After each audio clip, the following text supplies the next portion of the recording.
जब से अम्मी घर पे आई उनका बर्ताव बहुत बदला बदला सा है। ये बर्ताव कब तक सुधरेगा, कुछ बता सकते हैं? अब अपने घर पहुंचकर उनकी तबीयत खराब हुई तो उसके बारे में मैं क्या कह सकता हूँ। आप प्लीज जाइए, दूसरे पेशेंट भी वेट कर रहे हैं मेरा। कैसे नहीं मानेंगे हैदर, मैं अभी पुलिस को इत्तला करती हूँ। इनके अस्पताल पे ताला लगेगा ना तभी इन्हें अक्ल आएगी। रुकिए आप। प्लीज प्लीज रुकिए, आप रुकिए, आप कुछ मत कीजिए, मैं आपको बताता हूँ। ये बात मैंने गजल जी के कहने पर छुपाई।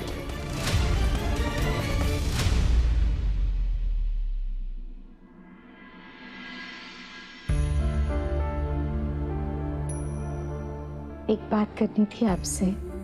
बोलो ही ना। मेरे दिल का राज समझ लीजिए इसे। आप उम्रा में अकेले नहीं गए थे।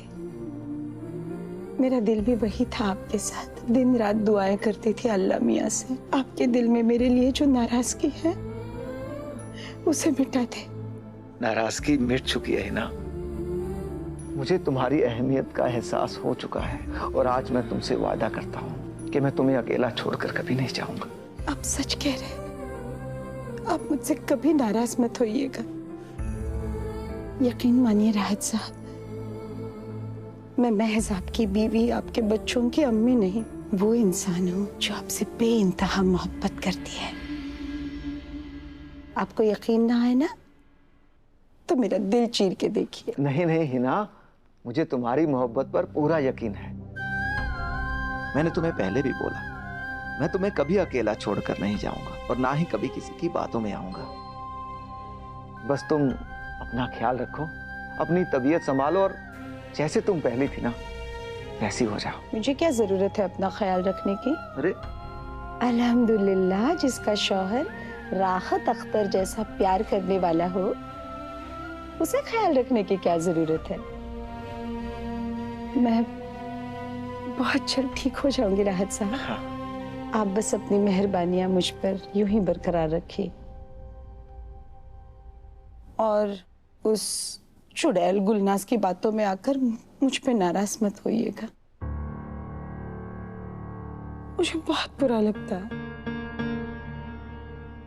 खुदा खैर करे, भाजी ने मुझे चुड़ैल कहा और राहत साहब चुपचाप सुन रहे हैं। सही कहा है बुजुर्गों ने, ये मर्द साथ होती ही बेवफा है।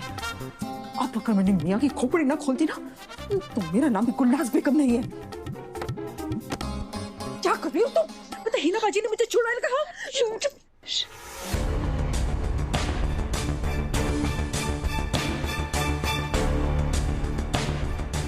कोई है क्या वहां पर? हमारी बातें सुन रहा है कोई? कौन है बाहर?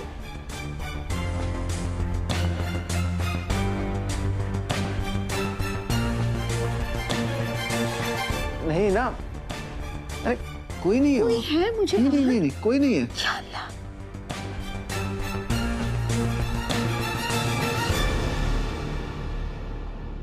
ओह, ये सिर दर्द भी ना। या अल्लाह। तुम ठीक हो? हाँ, बेहतर महसूस कर रही। अच्छा, मुझे तुमसे कुछ पूछना है। पूछिए।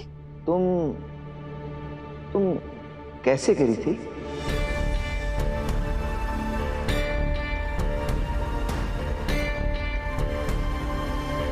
बोलो है ना, तुम खिड़की से खुद गिरी थी या किसी ने तुम्हें धक्का दिया था? खिड़की कहाँ से आ गई इसमें? वो तो हैदू बगैर कुछ खाए पिए ऑफिस जा रहा था तो मैं उसको आवाज देने के लिए भागी और सीढ़ी से मेरा पैर फिसल गया और मैं गिर गई। नहीं है ना, मैं उस किस्से की बात नहीं कर रहा हूँ। मैं पिछले हफ्ते की बात कर रहा हूँ जब तुम इस खिड़की से गिरी थी।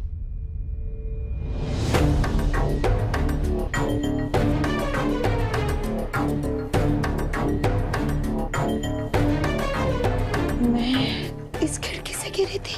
हाँ है ना, तुम्हारे सिर पर बहुत गहरी चोट आई थी। हम सब तुम्हें अस्पताल लेकर गए थे। याद करो क्या हुआ था उस दिन, तुम कैसे गिरी थी?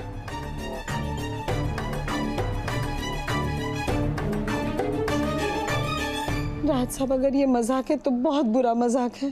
अगर मैं गिरी थी तो मुझे कुछ याद क्यों नहीं आ रहा है? तुम दिमाग पर थोड़ा जोर डालो, तुम्हें याद आ जाएगा। हमारा ये जानना बहुत जरूरी है कि तुम कैसे गिरी थी। याद करो।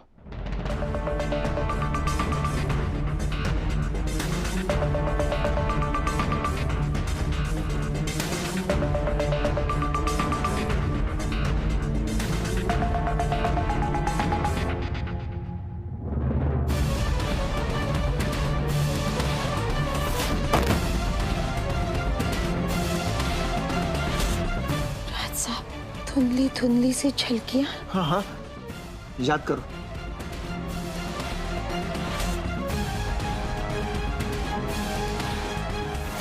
मुझे कुछ याद क्यों नहीं आ रहा है?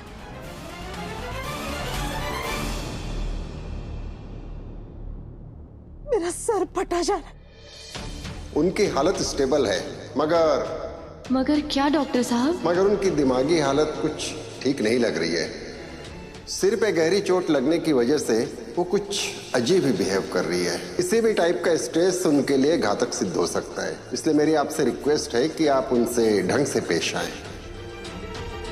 या मेरे मौला, याद करो ही ना। अगर तुम्हें याद आ गया तो हमारे लिए बहुत बड़ी मदद हो जाएगी। याद करो कि तुम्हें किसने।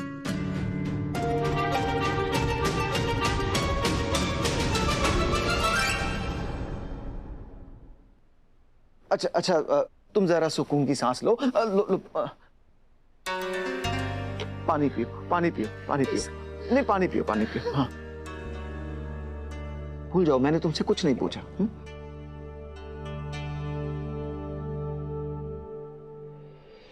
है ना, तुम आराम करो, मैं तुम्हारे लिए ना चाय बना कर लाता हूँ। आप क्या कह रहे हैं?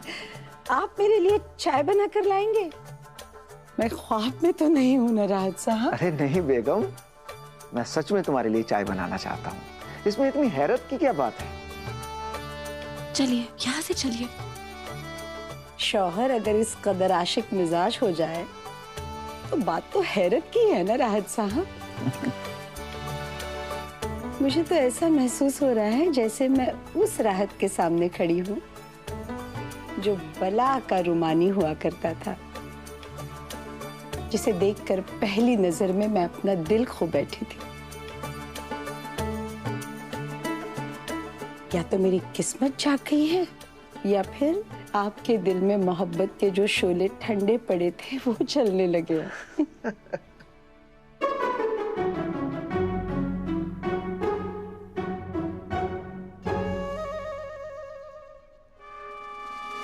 तुम बैठो, मैं चाय लेकर आता हूँ। आप तो जिद कर रहे हैं। बैठो।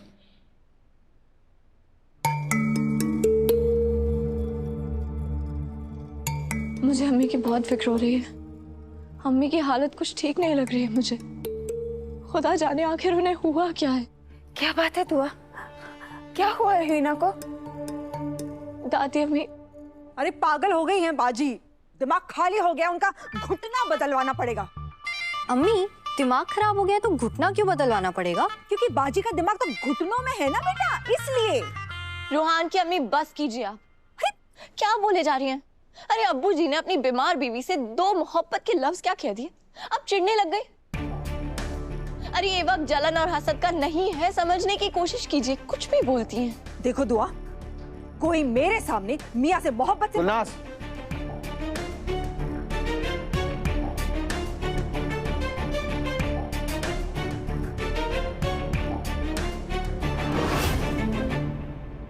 मेरा अंदाजा बिल्कुल सही था। कैसा अंदाजा दुआ? अम्मी की दिमागी हालत बहुत कमजोर हो चुकी है। उनको जो सर पे चोट लगी है उसकी वजह से उनकी हालत ठीक नहीं है। उन पे बहुत गहरा असर हुआ है। कैसा असर दुआ? क्या बोल रही हो? साफ साफ कहो ना, हीना को हुआ क्या है? वो क्यों इस तरह से बहकी बहकी बातें कर रही है? मैं सब समझाती हूँ दादी अम्मी। असल में अम्मी आज की बात करते करते बीते दिनों की बात करने लग जाती है। आपको याद है जब अम्मी को होश आया था तो वो गजल का नाम ले रही थी। शायद वो गजल के खिलाफ गवाही देना चाहती थी। बोलिए अम्मी, हिम्मत कीजिए, क्या बताना चाहती हैं? इससे पहले कि अम्मी कुछ बोल पाती वो गजल सामने आ गई और उसने चालाकी से बात घुमा दी। अम्मी मैं आ गई। अम्मी, मैंने आपके लिए 7 रोजे माने हैं और 40 फकीरों को खाना भी खिलाऊंगी। वो हमें सब बताना चाहती थी, मगर आज की बातें करते करते वो अचानक गए दिनों की बातें करने लग गई। मैं तेरी अम्मी नहीं हूँ। मर गई तुम्हारी माँ, मैं जिम्मेदार हूँ। और फिर गजल की तरफदार बन गई। मैं जिम्मेदार हूँ इस बेचारी की अम्मी की मौत की। उन्होंने मुझे खरी खोटी सुनाई। एक मौका नहीं छोड़ा ना तुमने कभी। मेरी गजल को जलील करने का, उस पर जुल्म करने का। हैदर, आपको याद है जब हम अम्मी को अस्पताल से घर लाने वाले थे तो अम्मी ने मुझे गले लगाया था। वो फिर से मेरी तरफदार बन गई थी, उन्होंने मुझे दुआएं दी। वो फिर से उस वक्त में पहुंच गई थी जब उन्हें मुझसे कोई शिकायत नहीं थी। आंसू नहीं बहाने चाहिए, खुश रहना चाहिए, हंसना चाहिए मेरी जान। उसके बाद जब मैंने उनसे सवाल किया था ना कि वो खिड़की से कैसे गिरी, तो उन्होंने बहुत कोशिश की याद करने की, और फिर उनको याद आया भी शायद। उन्होंने मुझे बताने की कोशिश भी की थी। गजल ने आपके साथ ऐसा सुलूक किया था ना? गजल मेरे कमरे में आई थी। हाँ, उसने, मगर फिर वो बदजात गजल बीच में आ गई। उसने अब चालाकी से बात ही पलट दी। तुम उनकी हालत पर तरस नहीं आ रहा है? किस मिट्टी की बनी हो तुम दुआ? क्यों मेरी अम्मी से ऐसे सवाल कर रही हो? हाँ, जानबूझकर कर रही हो ना ऐसे सवाल, ताकि मेरी अम्मी के दिमाग पर जोर पड़े और उनकी दिमागी हालत खराब हो जाए। और फिर अम्मी कुछ नहीं बोल पाई। हाँ, शायद गजल समझ चुकी थी कि अम्मी आज की बातें करते करते अचानक से बीते हुए कल में चली जाती हैं। और जब अम्मी को मुझसे नाराजगी का दौरा पड़ा तो गजल ने उन्हें रोका नहीं, ताकि पुलिस के सामने मेरे खिलाफ बयान दर्ज हो जाए और मैं गिरफ्तार हो जाऊं। दुआ ने मुझे बर्बाद किया, दुआ ने मेरे खानदान को तबाह किया। मगर फिर शायद अम्मी का जहन बदला और अम्मी ने पुलिस स्टेशन में आके मेरे हक में गवाही दी। मैं हिना राहत अख्तर अपने पूरे होशो हवास में गवाही देती हूँ कि मेरी बहू दुआ बेकसूर है, और मुझे जेल से रिहा करवा दिया। मगर फिर घर पे आके अम्मी मेरे खिलाफ हो गई और गजल की तरफदार बन गई। मैंने सोचा था हैदू से निकाह होने के बाद तुम्हारी जिंदगी संवर जाएगी, मगर जब से तुम्हारा निकाह हुआ है तुम्हें बेइज्जती के अलावा कुछ नसीब नहीं हुआ, और तुम्हारी बर्बादी की जिम्मेदार ये दुआ है। इसका सीधा सीधा मतलब यही है, अम्मी फिर से बीते हुए कल में जीने लगी है और वो बदजात गजल इसका फायदा उठा रही है। इसका यही मतलब है कि अम्मी को नफसियाती बीमारी है। या हमारा, मेरी अम्मी पे रहम कर। मेरी अम्मी के साथ ये क्या हो रहा है? हाँ हैदर, अम्मी बेचारी तकलीफ में और ये बदजात गजल अपने आप को बचाने के लिए इसमें भी फायदा ढूंढ रही है। अभी मुझे कुछ समझ में नहीं आ रहा है, आखिर अम्मी को हुआ क्या है? और इस मर्ज का कुछ तो नाम होगा ना? मुझे भी कुछ समझ नहीं आ रहा है कायनात। अगर इसके बारे में थोड़ी और तफसील से मालूम हो जाए तो इसे निजात पाने का रास्ता भी निकल आएगा। इस मर्ज के बारे में पता करने का एक ही तरीका है।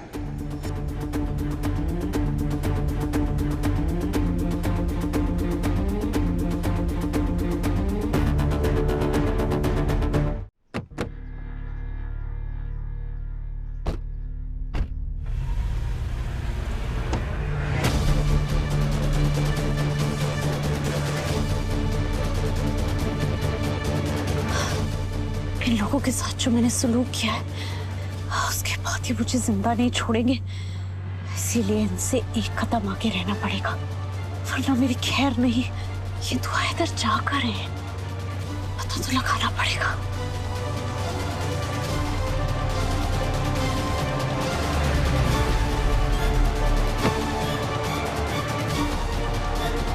शायद जरूर कुछ हमसे छुपाया जा रहा है।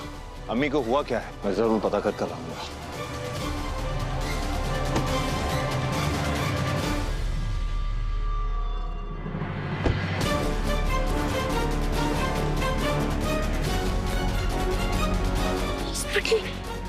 ये चालाक लोमड़ी हॉस्पिटल क्यों आई है?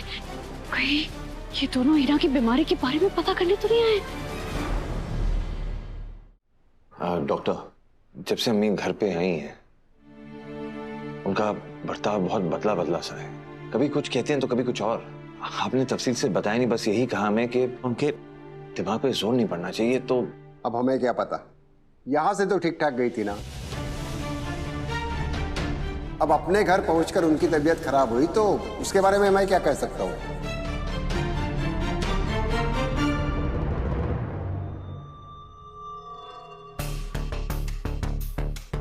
डॉक्टर की लहजे से तो लग रहा है कि ये हीना की बीमारी के बारे में हैदर और दुआ को कुछ नहीं बताने वाला। ये आप क्या बोल रहे हैं डॉक्टर साहब? जब इलाज आपके पास हुआ है, जब दवाइयां अम्मी वही खा रही हैं जो आपने दी हैं, तो आप ऐसा कैसे बोल सकते हैं? अम्मी अभी की बातें करते करते बीते दिनों में चली जाती है और बीते दिनों में ऐसी जीने लगती है जैसे वही उनका आज हो। आखिर उन्हें हुआ क्या है? अरे उनका एमआरआई तो आपने किया ही होगा ना, रिपोर्ट्स में क्या आया है कुछ तो बताइए। मैंने कहा ना, गिरने से दिमाग में चोट आई है, थोड़े दिन आराम करेंगी, ठीक हो जाएंगी। बार बार वही बात मुझसे मत पूछिए, दूसरे पेशेंट वेट कर रहे हैं मेरा। आप प्लीज जाइए। डॉक्टर प्लीज हमारी बात तो सुनिए। अगर कोई और टेस्ट करना चाहते हैं अम्मी के साथ, या आप ये बर्ताव कब तक सुधरेगा कुछ बता सकते हैं आप? बोल दिया मैंने, आप जाइए प्लीज, ठीक हो जाएंगी वो। आप ऐसे कैसे बोल सकते हैं? आप प्लीज जाइए, दूसरे पेशेंट भी वेट कर रहे हैं मेरा। अपने तेवर अपने पास रखना डॉक्टर। इस शहर में काफी इज्जत है मेरी, और आप अच्छी तरह जानते हैं मेरी अम्मी के साथ क्या हुआ है, फिर भी बता नहीं रहे। क्या आप जानते हैं कि अगर आप फैमिली मेंबर को नहीं बताएंगे कि पेशेंट के साथ क्या हुआ, वो एक जुर्म है, कानूनी जुर्म। ये अल्लाह, कहीं ये डॉक्टर डर के मारे सारी सच्चाई न उगल दे। आप मुझे धमकी दे रहे हैं? हाँ, धमकी दे रहा हूं। 2 मिनट लगेंगे मुझे आपका जुर्म साबित करने के लिए और इस अस्पताल पे ताला लगाने के लिए, अगर आपने ये नहीं बताया कि मेरी अम्मी के साथ हुआ क्या है। देखिए, आप ये अच्छा नहीं कर रहे हैं। ये ऐसे नहीं मानेंगे।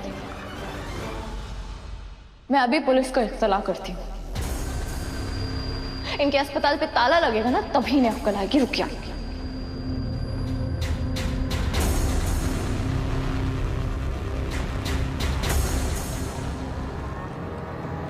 प्लीज प्लीज रुकिए, आप रुकिए, आप कुछ मत कीजिए, मैं आपको बताता हूं।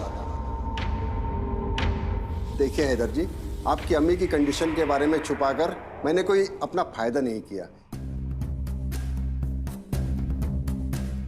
इनफैक्ट ये मैंने आपकी अम्मी की सेफ्टी के लिए किया, उनकी सुरक्षा के लिए किया। सुरक्षा?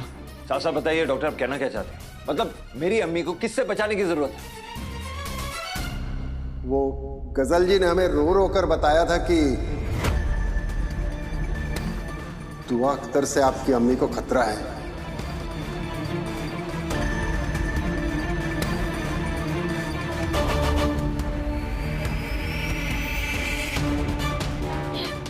हमने तो कही अल्लाह मदद कर। वो गजल जी ने कहा था कि उस दुआ ने उकसाया मेरी अम्मी को खुदकुशी करने के लिए। हिना जी पर भूलने की बीमारी का असर हुआ है, ये बात हमें उनकी फैमिली को बतानी होगी। नहीं डॉक्टर साहब, आप ऐसा नहीं कर सकते। आपको मैं बता रही हूँ, मेरी अम्मी की जान खतरे में है। अगर उस दुआ को पता चल गया ना, वो दुआ मेरी अम्मी की जान ले लेगी डॉक्टर साहब।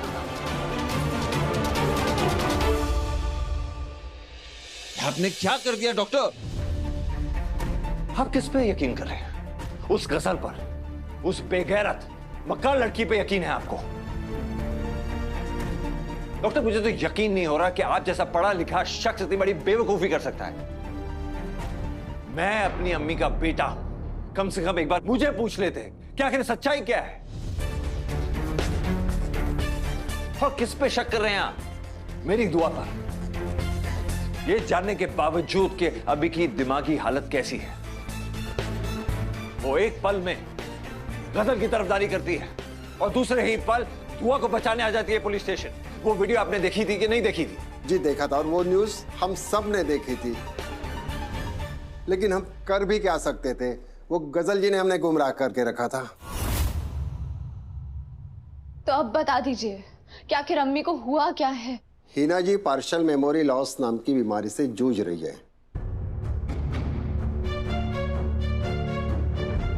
इसमें पेशेंट को कभी कुछ याद रहता है और कभी वो भूल जाता है। आम आदमी की जुबान में इसे याददाश्त खो जाना कहते हैं। इसमें इंसान को पता ही नहीं होता कि वो किस जमाने में जी रहा है और क्या कर रहा है। ये एक खतरनाक बीमारी है।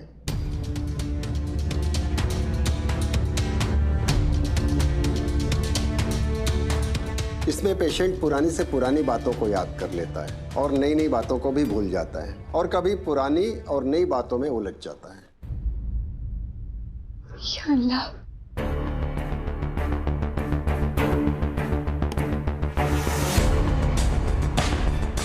हैदर,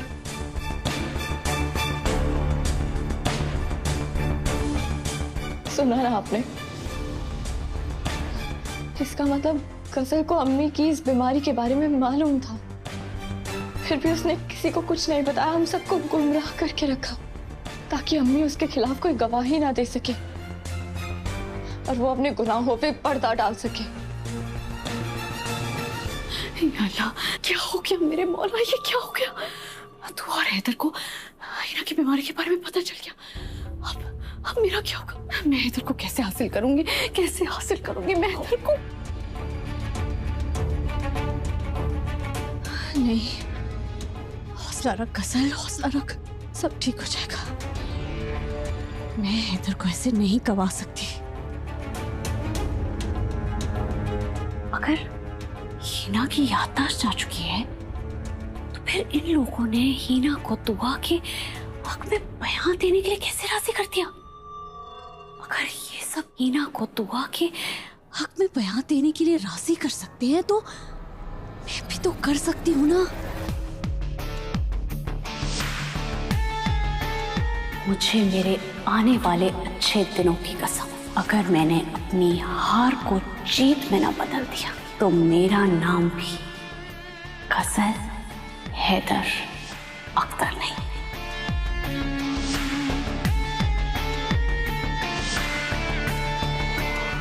जिससे पहले ये हीना मेरे खिलाफ गवाही दे, मुझे इसे पूरी तरह अपने हक में करना होगा या फिर उसे जान से ही मार देती हूँ। ना रहेगा बांस, ना बजेगी